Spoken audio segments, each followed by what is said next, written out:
Hello, Tank Blitzers. It's Littlefinger. Happy Friday, December 2nd. Yes, time for another store review. And sorry I missed you guys. Last week was at the beach. No access to being able to put out a video. Super Conq, we'll talk about this tank here in a little bit. It is in the stores. But first, let's jump in and talk about the new Battle Pass for December. The tank is called Frosty. It's the Chaffee. It's a tier 6 light tank. Some small improvements to its damage per minute, speed, and horsepower. Slight reduction to its terrain resistance. So again, light tank at tier 6. Gonna have to be very opportunistic in this tank to play it well. We'll see how it plays. I'm getting close to it. As you can see, in one day was able to knock out 28 levels there. But just to recap, if you're new to the Battle Pass, everyone gets everything on the top row here for free. A $5 investment gets you everything on the bottom row, provided you come through and you finish these missions in order to progress up the scale here. The $3 license, which is additional on top of the $5, allows you to unlock multiple weeks at a time. It also allows you to replace any one of these which you don't want to complete. My recommendation, however, is to take whichever one you finish, or you get 2 out of the 3 done first and then replace it. It's essentially giving you 2 more for that week. And that will, at the end, when you've completed everything, allow you to open up this box twice.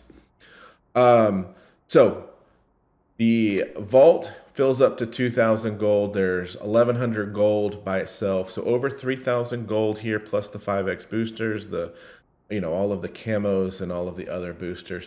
So for $5, it's a good investment there, just over $600 per. And you get the tank out of it as well. So let's take a look here at that in the store. Premium Pass, $5. License, an additional $3. Maybe you've been a week late or something and you want to be able to complete more of those missions faster. The license certainly helps with that.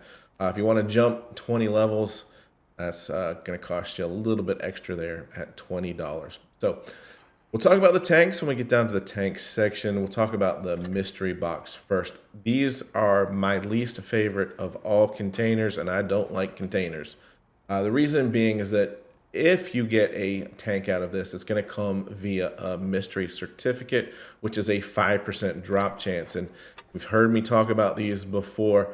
Yeah, there's some nice tier 10s in it, but this list is extremely long, and the odds are that you will end up with a tier 5 or tier 6, and you're probably going to be unhappy at that point with whichever tank comes out. So low chance of getting a tank, 5%, and an even lower chance of getting a good tank out of these mystery boxes.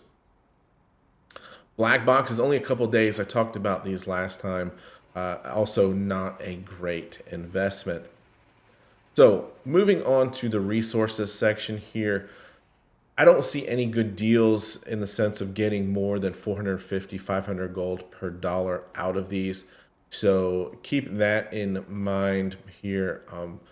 Maybe if you're looking to buy gold, just go straight to the gold section and then get the 2 times gold.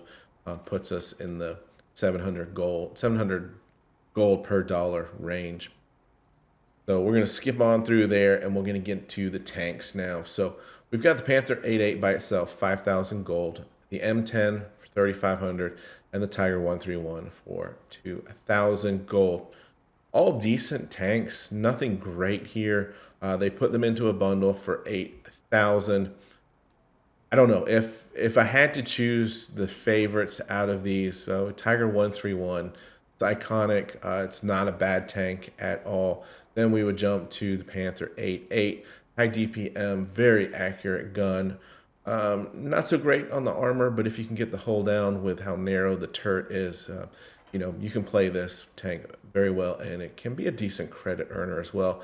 Panther M10 is a little bit on the slower, a little bit heavier armor side. I don't particularly care for it that much.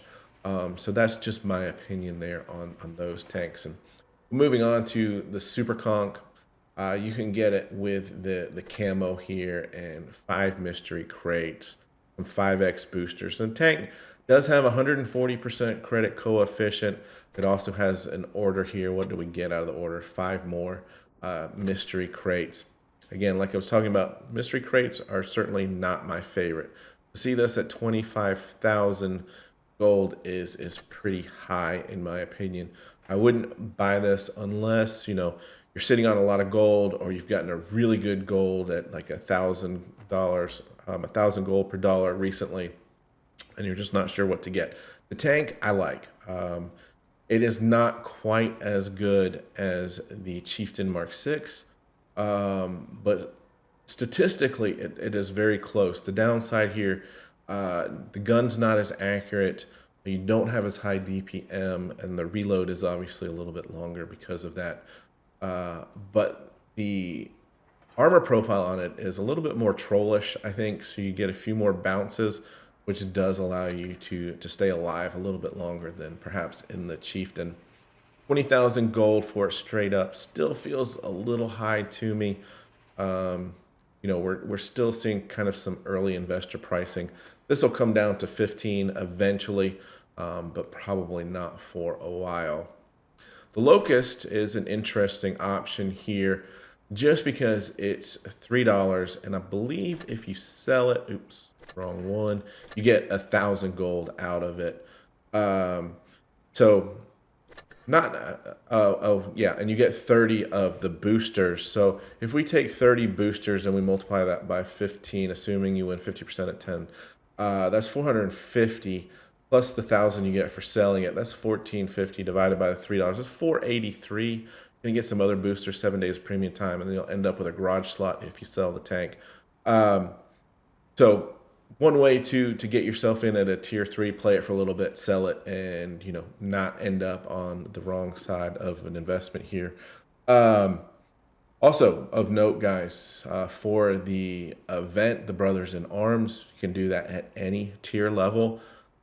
So might see me down there at tier 3 seal clubbing just in order to try to get those crucial contributions and Brother in Arms missions.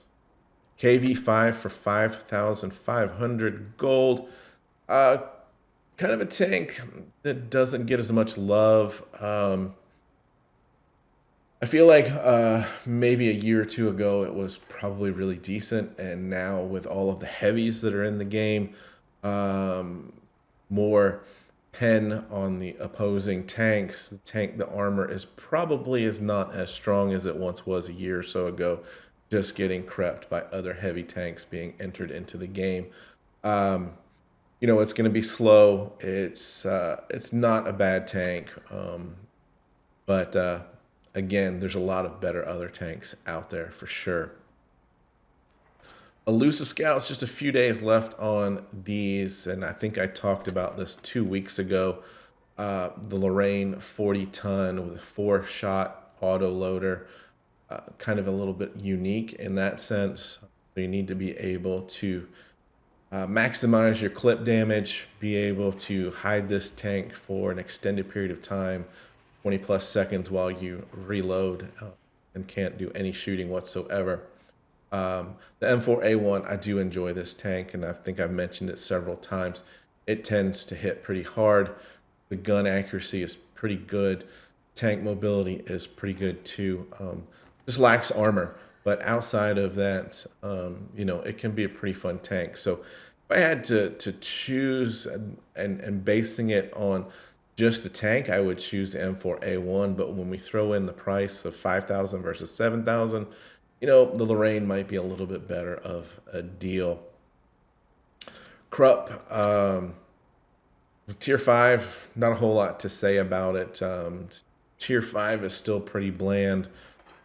Probably a little bit too expensive in my opinion for 2,000 for a tier 5 tank. And like I said, the store here is a little bit barren at the moment. So hopefully they're ramping up for Christmas and getting us a lot of exciting things hitting stores soon. Of course, as I mentioned, make sure when you're buying gold, you're buying it at 2 times here. Here's 750 gold per dollar. And if you've run out of these options here, you can go through the link on the description below through the website and get those 2X's there also. And I think that's going to run through outside of some more Caliban boxes. That's about it. Store is weak. Save your gold and let's see what comes up for the holiday event. So with that, guys, hope you're having fun. Enjoy gravity mode and get educated, not fingered. Littlefinger out.